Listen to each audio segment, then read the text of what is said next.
ಅದಾದ ನಂತರ ಬೆಂಗಳೂರಿನ JP ನಗರದಲ್ಲಿರುವಂಥ ಸೋಮೇಶ್ವರ ಭವನದಲ್ಲಿ ವೀರಶೈವ ಲಿಂಗಾಯತ ಸಂಗಮದಿಂದ ಇದೇ ಮಹಾಪೂಜೆ ಧರ್ಮ ಸಮಾರಂಭ ಅಲ್ಲಿನೂ ಕೂಡ ನಡೆಯಿತು. ಅದಾದ ನಂತರ ಬೆಂಗಳೂರು ಮಹಾನಗರದ ಭಾರತ ನಗರ ಬಡಾವಣೆ ಬಾಳಲೆ ಬಸವರಾಜ್ ಅವರು ಮತ್ತು ಅವರ ಸಂಗಡಿಗರು ಸಂಘಟಿಸಿದಂಥ ಪ್ರಾಂತದಲ್ಲಿ ಈ ಆಷಾಢ ಮಾಸದ ಪೂಜೆ ಧರ್ಮ ಸಮಾರಂಭ ನಡೆಯಿತು. ತದನಂತರದಲ್ಲಿ ಬೆಂಗಳೂರು ಗ್ರಾಮಾಂತರ ಜಿಲ್ಲೆ ಹೊಸಕೋಟೆ ಪಟ್ಟಣದಲ್ಲಿ ಹಿಂದೆಂದೂ ಆಗದೇ ಇರುವಂಥ ಜಗದ್ಗುರುವರ ಇಷ್ಟಲಿಂಗ ಮಹಾಪೂಜೆ ಸಂಭ್ರಮದ ಅಡ್ಡಪಲ್ಲಕ್ಕಿ ಮಹೋತ್ಸವ ಧರ್ಮ ಸಮಾರಂಭ ನಡೆಯಿತು. ಬಹುಶಃ 4 ಭಾಗಗಳಲ್ಲಿ ಕಾರ್ಯಕ್ರಮ ಮಾಡಿದ್ದಕ್ಕೆ ಇಲ್ಲಿ ನಾವು 5 ದಿನ ಮಾಡ್ತೇವೆಂದರೂ ಕೂಡ ಸಮಯ ಇಲ್ಲದಕ್ಕೆ 3 ದಿನ ನಿಗದಿ ಮಾಡಿ ಈ ಕಾರ್ಯಕ್ರಮ ನಡೆಸ್ತಾ ಇದ್ದಾರೆ. ಇವತ್ತು ಬೆಳಗಿನ ಈ ಮಹಾಪೂಜೆ, ಸಾಯಂಕಾಲ ಧರ್ಮೋತ್ತೇಜಕ ಸಂಗಮ ಸಮಾವೇಶದ ಸಮಾರೋಹವೂ ಕೂಡ ನಡೀತಾ ಇದೆ. ಈಗಾಗಲೇ ಬೆಳ್ಳಾಲೆ ಮಠದ ಶ್ರೀ ಮಹಾಂತ ಶಿವಾಚಾರ್ಯ ಸ್ವಾಮಿಗಳವರು ವೀರಶೈವ ಧರ್ಮ ಬಾಂಧವರಿಗೆ ಹೇಳಬೇಕಾದಂಥ ಕೆಲವು ವಿಚಾರಗಳನ್ನು ಪ್ರಸ್ತಾಪಿಸಿದ. ವೀರಶೈವನಾಗಿ ಹುಟ್ಟುವುದಂದರೆ ಭೋಜನದ ಪುಣ್ಯದ ಫಲ. ಯಾಕೆಂದರೆ ಬೇರೆಯವರು ಶಿವದರ್ಶನ ಮಾಡಬೇಕಾದ್ರೆ ದೇವಸ್ಥಾನ ಗುಡಿ ಗುಂಡಾರಗಳಿಗೆ ಹೋಗಬೇಕು. ಆದರೆ ವೀರಶೈವ ಧರ್ಮದಲ್ಲಿ ಶ್ರೀ ಜಗದ್ಗುರು ರೇಣುಕಾದಿ ಪಂಚ ಆಚಾರ್ಯರು ಈ ದೇಹವನ್ನೇ ದೇವಾಲಯ ಮಾಡಿ ಗುರು ಕೊಟ್ಟಿರುವಂಥ ಇಷ್ಟಲಿಂಗವನ್ನು ಆರಾಧ್ಯ ದೈವವಾಗಿ ಪೂಜಿಸುವಂಥ ಒಂದು ಸಮುದಾಯ ಈ ರಾಷ್ಟ್ರದಲ್ಲಿ ರಾಜ್ಯದಲ್ಲಿ ಇದೆ ಅನ್ನೋದಾದರೆ ಅವರು ವೀರಶೈವ ಲಿಂಗಾಯತ ಸಮಾಜ ಬಾಂಧವರು ಅನ್ನೋದನ್ನು ಕಳೆದ 2 ದಿನಗಳಲ್ಲಿ ಕೇಳಿ ಶಿವನ ಪೂಜೆಯನ್ನು ಯಾರ್ಯಾರು ಮಾಡಿದರು, ಯಾವ್ಯಾವ ಫಲಗಳನ್ನು ಪಡೆದರು ಅಂತ ಶ್ರೇಷ್ಠವಾದಂಥ ಶಿವನು ವೀರಶೈವರ ಕರದಲ್ಲಿ ಕರದಿಷ್ಠ ಲಿಂಗವಾಗಿ ಪೂಜೆಗೊಳ್ತಾ ಇದ್ದಾನೆ. ನಮ್ಮಂಥ ಭಾಗ್ಯಶಾಲಿಗಳು ಯಾರೂ ಕೂಡ ಇಲ್ಲ. ಶ್ರೀ ಜಗದ್ಗುರು ರೇವಣ ಸಿದ್ಧರಿಂದ ಚಂದ್ರಮೌಳೇಶ್ವರಲಿಂಗ ರತ್ನಗರ್ಭ ಗಣಪತಿಯನ್ನು ಪಡೆದುಕೊಂಡಂಥ ಶಂಕರಾಚಾರ್ಯರು ಸೌಂದರ್ಯ ಲಹರಿಯಲ್ಲಿ ಒಂದು ಮಾತನ್ನು ಅವರು ಹೇಳ್ತಾರೆ. ಸಹಸ್ರಂ ವರ್ತಂತೆ ಜಗದಿ ವಿಬುಧ ಕ್ಷುದ್ರ ಫಲದ ನರಮಣ್ಯೆ ಸ್ವಪ್ನೆ ವಾತಂ ಶರಣಂ ತತ್ಪೂರ್ವ ಫಲಂ ಹರಿ ಬ್ರಹ್ಮಾದೀನಾಂ ವೆಂಕಟ ಭಾಜಾಮಸಲಂ ಚಿರಂ ಯಾಕೆ ಶಂಭೋ ಶಿವತ ಪದಾಂಭೋಜ ಗಜನಂ. ಇದರ ಅರ್ಥ ಇಷ್ಟೇ ಇದೆ. ಜಗತ್ತಿನಲ್ಲಿ ಒಂದಲ್ಲ ಎರಡಲ್ಲ ಸಾವಿರಾರು ದೇವಾನುದೇವತೆಗಳ ಅವರಿನ್ನೂ ಕಮ್ಮಿ ಹೇಳಿದೆ. ಈ ದೇವಿ ಪುರಾಣದಲ್ಲಿ, ಭಾಗವತ ಪುರಾಣದಲ್ಲಿ 33 ಕೋಟಿ ದೇವತೆಗಳು ಅದಾವ ಅಂತ ನಾವು ನೀವೆಲ್ಲ ಕೇಳ್ತಾ ಇದ್ದೀವಿ. ಒಂದು ಸುಣ್ಣು ಕೆಮ್ಮಣ್ಣು ಹಂಚಿದಂಥ ಕಲ್ಲು ಮರವನ್ನು ದೇವರಂತ ತಿಳಿದು ಪೂಜೆ ಮಾಡಿದಂಥ ಭಾವುಕರು ಭಾರತೀಯರು ಅನ್ನುವಂಥದ್ದು ನಮಗೆಲ್ಲ ಗೊತ್ತಿದೆ. ಜಗತ್ತಿನಲ್ಲಿ ಸಾವಿರಾರು ದೇವಾನುದೇವತೆಗಳ ನಾನು ಅವರನ್ನು ಬೆನ್ನು ಹತ್ತಿ ಹೋಗೋದಿಲ್ಲ. ಕನಸು ಮನಸ್ಸಿನ ಕನಸಿನಲ್ಲಿಯೂ ಕೂಡ ನೆನೆಯುವುದಿಲ್ಲ ಅಂತ ಹೇಳ್ತಾರೆ. ಹಾಗಾದರೆ ಅವರನ್ನು ನೆನೆಯುವುದಿಲ್ಲ ಅನ್ನೋದಾದರೆ ಇನ್ನು ಯಾರನ್ನು ಅವರು ನೆನೆಯಬಹುದು? ಅವರೇ ಹೇಳ್ತಾ ಇದ್ದಾರೆ, ಬ್ರಹ್ಮ ಮತ್ತು ವಿಷ್ಣು ಇವರಿಬ್ಬರು ನಾನು ದೊಡ್ಡವನು ಅಂತ ಭಾವನೆಗಳು ಬೆಳೆದು ಬಂದಾಗ ಇವರಿಬ್ಬರ ಮಧ್ಯದಲ್ಲಿ ನಿರಾಕಾರನಾದಂಥ, ನಿರವಯನಾದಂಥ, ನಿತ್ಯನಾದಂಥ, ಶುದ್ಧನಾದಂಥ, ಮುಕ್ತನಾದಂಥ ಪರಮಾತ್ಮ ಭೂಮಿಗೂ ಆಕಾಶಕ್ಕೂ ಏಕಾಕಾರವಾಗಿ ಲಿಂಗ ಸ್ವರೂಪದಲ್ಲಿ ನೆಲೆಗೊಂಡು ಒಂದು ಮಾತು ಹೇಳಿದ, ನಿಮ್ಮಿಬ್ಬರಲ್ಲಿ ಯಾರೋ ದೊಡ್ಡವರಂತ ಕರೆಸಿಕೋಬೇಕಂತ ಇಚ್ಛೆ ಇದೆ, ಅಂಥವರು ನನ್ನ ಪಾದವನ್ನು ಮತ್ತು ಮುಕುಟವನ್ನು ನೋಡಿ ಬಂದರೆ ಆ ಶ್ರೇಷ್ಠ ಪದವಿ ನಮಗೆ ದೊರಕ್ತಾ ಇದೆ. ಶಿವನು ಇಷ್ಟು ಹೇಳೋದಷ್ಟೇ ತಡ, ಬ್ರಹ್ಮ ತನ್ನ ವಾಹನವಾದಂಥ ಹಂಸವನ್ನೇರಿ ಪರಮಾತ್ಮನ ಜಟಾಮುಕುಟವನ್ನು ನೋಡಲಿಕ್ಕೆ ಹೋದ ದೇವರನ್ನೇನು ಕಾಣಲಿಲ್ಲ. ಆದರೂ ಯಾರಾದರೂ ಮಾಡಿ ಪರಮಾತ್ಮನ ಜಟಾಮುಕುಟವನ್ನು ನೋಡಿ ಬಂದಿದೆ ಅನ್ನೋದಕ್ಕೆ ಏನಾದರೂ ಸಾಕ್ಷಿಗಳನ್ನು ಒಯ್ಯಬೇಕು ಅಂತ ಇಚ್ಛಾ ಬಂದವನು. ಹೀಗೆ ಹೋಗ್ತಾ ಇರುವಾಗಲೇ ಎದುರಿಗೆ ಕೀರಿಗೆ ಸಿಕ್ತಿ.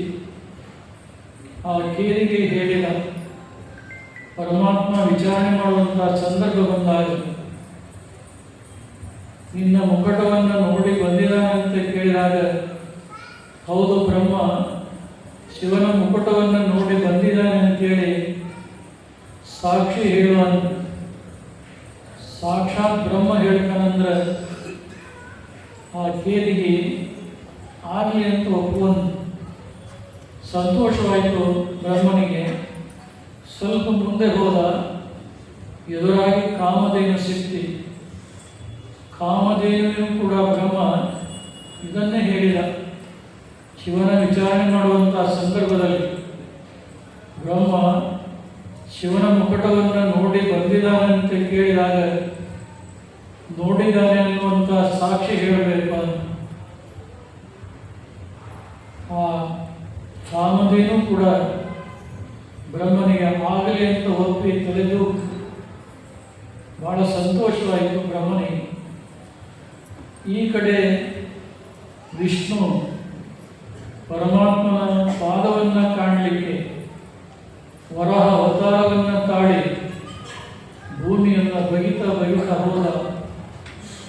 ಎಷ್ಟು ಹೋದರೂ ಕೂಡ ಶಿವನ ಪಾದ ಕಾಣಲಿಲ್ಲ. ವಿಷ್ಣು ಅಂದ, ಪರಮಾತ್ಮ ನಿನ್ನ ಮಹಿಮೆ ಬಹಳ ಅಗಾಧ, ನಿನ್ನ ಪಾದವನ್ನು ನಾನು ಕಾಣಲಿಕ್ಕೆ ಆಗೋದಿಲ್ಲ. ನಾನು ಎಲ್ಲಿವರೆಗೆ ಹೋಗಿದ್ದೇನಲ್ಲ ಅಲ್ಲಿ ಒಂದು ಗುರುತು ಮಾಡಿ ಮೇಲೆ ಹೋಗ್ಬೇಕಂತ ಇಚ್ಛಾಪಟ್ಟು ಗುರುತು ಮಾಡಿ ಮೇಲೆ ಬಂದುಬಿಟ್ಟ. ಶಿವನ ವಡ್ಡೋಲಗದಲ್ಲಿ ಚರ್ಚೆ ನಡೀತಿ. ಮೊಟ್ಟ ಮೊದಲಿಗೆ ಬ್ರಹ್ಮನನ್ನು ಕೇಳಿದ ಶಿವ, ನನ್ನ ಮುಕುಟವನ್ನು ನೋಡಿ ಬಂದಿದೆಯಾ? ಬಹಳ ನಗನಗದ ಬ್ರಹ್ಮ ಹೇಳಿದ, ನೋಡಿ ಬಂದಿದ್ದೇನೆ. ಅದಕ್ಕೆ ಒಂದಲ್ಲ ಎರಡು ಸಾಕ್ಷಿನೂ ಕೂಡ ಎಲ್ಲವನ್ನ ಬಲ್ಲಂತ ಶಿವ ಕೇಳಿಗೆ ಕೇಳಿದಾಗ ಹೌದು ನೋಡಿ ಬಂದಿದ್ದಾನೆ ಅನ್ನುವಂಥ ಸುಳ್ಳು ಮಾತನ್ನು ಹೇಳ್ತೀವಿ. ಆವಾಗ ಪರಮಾತ್ಮ ಕೇದಿಗೆ ಹೇಳಿದ, ಯಾರಾದರೂ ನಿನ್ನನ್ನು ನನಗೆ ಸಮರ್ಪಣೆ ಮಾಡುವಂಥ ಸಂದರ್ಭ ಬಂದಾಗ ನೀನು ಸುಳ್ಳು ಹೇಳಿದ್ದಕ್ಕಾಗಿ ನಿನ್ನ ನಾಲಿಗೆಯನ್ನು ಸೀಳಿ ನನಗೆ ಅರ್ಪಣೆ ಮಾಡಲಿ. ಇವತ್ತು ಕೂಡ ಶಿವನಿಗೆ ಕೇದಿಗೆ ಒಡೆಯನ್ನು ಸಂಪೂರ್ಣವಾಗಿ ಇರುವುದಿಲ್ಲ. ಅದರಲ್ಲಿರುವಂಥ ಎಲೆಯನ್ನು ಮಧ್ಯದ ಭಾಗದಲ್ಲಿ ಸೀಳಿ ಶಿವನಿಗೆ ಅರ್ಪಣೆ ಮಾಡುವಂಥ ಸಂಪ್ರದಾಯ ಇವತ್ತು ಕೂಡ ಇದೆ. ಹೀಗೆ ಆದಂಥ ಅವಸ್ಥೆಯನ್ನು ಕಂಡು ಕಾಮಧೇನುವಿಗೆ ನಡುಕಾಯಿತು. ಇತ್ತ ಬ್ರಹ್ಮನಿಗೂ ಕೊಟ್ಟ ಮಾತು ತಪ್ಪುವಂತಿಲ್ಲ, ಸತ್ಯವನ್ನು ಹೇಳದೆ ಬೇರೆ ದಾರಿ ಇಲ್ಲ. ಅದಕ್ಕೆ ಕಾಮಧೇನುವನ್ನು ಪರಮಾತ್ಮ ಕೇಳಿದಾಗ ಕಾಮಧೇನು ಬಹಳ ಬುದ್ಧಿವಂತಿಕೆಯಿಂದ ತನ್ನ ಮುಖದಿಂದ ಬ್ರಹ್ಮ ನೋಡಿ ಬಂದಿದ್ದಾನೆ ಅಂತೇಳಿ ಗೋಣನ್ನು ಕಲ್ಲಾಡಿಸ್ತೀವಿ. ಆದರೆ ಹಿಂಬದಿಯ ಪೃಷ್ಠಭಾಗದಿಂದ ನೋಡಿ ಬಂದಿಲ್ಲ ಅನ್ನುವಂಥ ಸಂಜ್ಞೆಯನ್ನು ಕಾಮಧೇನು ಮಾಡಿ ನಸುನಕ್ಕಂತ ಪರಮಾತ್ಮ ಹೇಳಿದ, ಯಾವ ಮುಖದಿಂದ ಸತ್ಯವನ್ನು ನೀನು ಹೇಳಬೇಕಾಗಿತ್ತು ಆ ಮುಖದಿಂದ ಅಸತ್ಯವನ್ನು ನುಡಿದಿದ್ದಕ್ಕಾಗಿ ಯಾರಾದರೂ ನಿನ್ನನ್ನು ಪೂಜೆ ಮಾಡಿದರೆ ಮುಂಭಾಗದಿಂದ ಯಾವುದೇ ಫಲ ಸಿಗದೇ ಇರಲಿ, ಯಾವ ಪೃಷ್ಠಭಾಗದಿಂದ ಸತ್ಯವನ್ನು ಧರ್ಮವನ್ನು ಎತ್ತಿ ಹಿಡಿದಿದೆಯಲ್ಲ ಆ ಪೃಷ್ಠಭಾಗವನ್ನು ಭಕ್ತರು ಪೂಜೆ ಮಾಡಿದರೆ ಅವರ ಬೇಡಿದ ಇಷ್ಟಾರ್ಥಗಳು ಪ್ರಾಪ್ತಿಯಾಗಲಿ ಅಂತೇಳಿ ಕಾಮಧೇನುವಿಗೆ ಹಾರೈಕೆಯನ್ನು ಮಾಡಿದೆ. ಇವತ್ತು ನಾವು ಗೋವುಗಳನ್ನು ಹಸುಗಳನ್ನು ಕೇವಲ ಅಂದ ಚಂದಕ್ಕಾಗಿ ಮಾತ್ರ ಮುಖ ಮತ್ತು ಕೊಂಬನ್ನು ಪೂಜೆ ಮಾಡ್ತೀವಿ. ಆದರೆ ನಿಜವಾಗಿ ಫಲ ಕೊಡುವಂಥ ಪೃಷ್ಠಭಾಗ ಹಿಂಭಾಗವನ್ನೇ ಹಿಂದೂಗಳು, ಅದರಲ್ಲಿಯೂ ಕೂಡ ವೀರಶೈವರು ಆ ಗೋಮಾತೆಯನ್ನು ಪೂಜೆ ಮಾಡುವಂಥ ಸಂಪ್ರದಾಯ ಇವತ್ತು ಕೂಡ ನಡೆದುಕೊಂಡು ಬಂದಿದೆ ಅನ್ನೋದನ್ನು ಹೇಳಬೇಕಾಗಿಲ್ಲ. ಇಷ್ಟೆಲ್ಲ ಸುಳ್ಳು ಹೇಳಿದ್ನಲ್ಲ ಬ್ರಹ್ಮ, ಅವನಿಗಂದ ಪರಮಾತ್ಮ, ನಿನ್ನನ್ನು ಯಾರೋ ಪೂಜೆ ಮಾಡದೇ ಇರಲಿ ಅಂತ. ಎಲ್ಲ ದೇವಸ್ಥಾನಗಳನ್ನು ನೋಡ್ತೀವಿ, ಆದರೆ ಬ್ರಹ್ಮನ ದೇವಸ್ಥಾನ ಇಲ್ಲವೇ ಇಲ್ಲ. ಊರು ಹೊರಗಡೆ ಅಗಸಿ ಬಾಗಿಲಿನಲ್ಲಿ ಒಂದು ಬ್ರಹ್ಮ ಕಲ್ಲು ಅಂತ ನೆಟ್ಟಿರ್ತಾರೆ. ಯಾರಾದರೂ ಊರಿನಿಂದ ಹೊರಗೆ ಹೋಗುವಾಗ, ಹೊರಗಿನಿಂದ ಒಳಗೆ ಬರುವಾಗ ಆ ಬ್ರಹ್ಮ ಕಲ್ಲಿಗೆ ಕಾಯಿ ಒಡೆದು ಬಂದು ಹೋಗುವಂಥ ಪರಿಪಾಠ ಇವತ್ತು ಕೂಡ ಇರುವುದನ್ನು ನಾವೆಲ್ಲ ನೋಡ್ತಾ ಇದ್ದೀವಿ. ಇನ್ನೊಂದು ಕಡೆ ವಿಷ್ಣು ಪಾದವನ್ನು ಕಾಣದೇ ಇನ್ನು ಮೇಲೆ ಬಂದಿದ್ದ ಶಿವನಲ್ಲಿ ಸತ್ಯವನ್ನು ಹೇಳಿದ, ನಿನ್ನ ಪಾದ ನಾನು ಕಾಣಲಿಕ್ಕಾಗಲಿಲ್ಲ, ನಾನು ಎಲ್ಲಿವರೆಗೆ ಹೋಗಿದ್ದೆ ಅಲ್ಲಿ ಒಂದು ಗುರುತನ್ನು ಮಾಡಿ ಮೇಲೆ ಬಂದಿದ್ದೇನೆ ಅಂತ. ವಿಷ್ಣುವಿನ ನಿಜಭಕ್ತಿಗೆ ಒಲಿದು ಪರಮಾತ್ಮ ಅಂತ, ನನ್ನಂತೆ ನೀನು ಜಗತ್ತಿನಲ್ಲಿ ಪೂಜೆಗಳು. ಇವತ್ತು ಶಿವನ ದೇವಾಲಯದಂತೆ ವಿಷ್ಣು ದೇವಾಲಯಗಳನ್ನು ಬಹಳ ಕಡೆ ನೋಡ್ತೇವೆ. ಮತ್ತು ವಿಷ್ಣು ಪಾದ ಕಾಣದೆ ಗುರುತು ಮಾಡಿ ಬಂದಿದ್ನಲ್ಲ, ಆ ಗುರುತು ವೀರಮಹೇಶ್ವರ ಜಂಗಮರ ಕಾಲಲ್ಲಿ ಜನರಲ್ಲಿ ಜಾಗೃತಿಯನ್ನು ಉಂಟು ಮಾಡೋದಕ್ಕಾಗಿ ಜನರಾಗಿ ಪರಿಣಮಿಸಲಿ ಅನ್ನುವಂಥ ಆಶೀರ್ವಾದ ಕೊಟ್ಟ. ಇವತ್ತು ಕೂಡ ಉತ್ತರ ಕರ್ನಾಟಕದಲ್ಲಿ, ಹೈದರಾಬಾದ್ ಕರ್ನಾಟಕ ಭಾಗದಲ್ಲಿ, ಕಿತ್ತೂರು ಕರ್ನಾಟಕ ಭಾಗದಲ್ಲಿ ವೀರಮಹೇಶ್ವರ ಜಂಗಮರು ಭಕ್ತರ ಮನೆ ಮನೆಗೆ ಭಿಕ್ಷಾಟನೆಗೆ ಹೋಗುವಾಗ ಬಲಗಾಲಲ್ಲಿ ಜಂಗನ್ನು ಕಟ್ಟಿ ಅವರ ಮನೆಗೆ ಹೋಗ್ತಾರೆ.